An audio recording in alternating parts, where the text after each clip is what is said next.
Groente is gevaarlik. Groente wil jou doodmaak. Groente het lektines wat vir jou intestinale deurlaatbaarheid gee.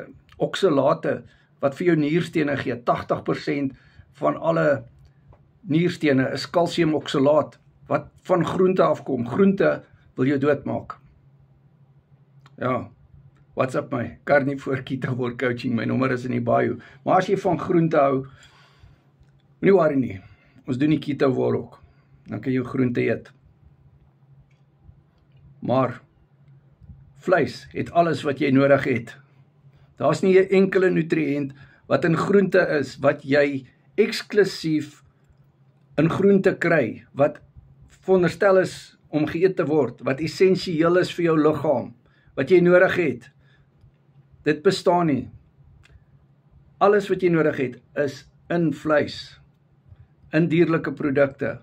Kollageen, carnitin, taurine, vitamine B12, cholesterol, kreatien, eksklusief tot dierlike produkte.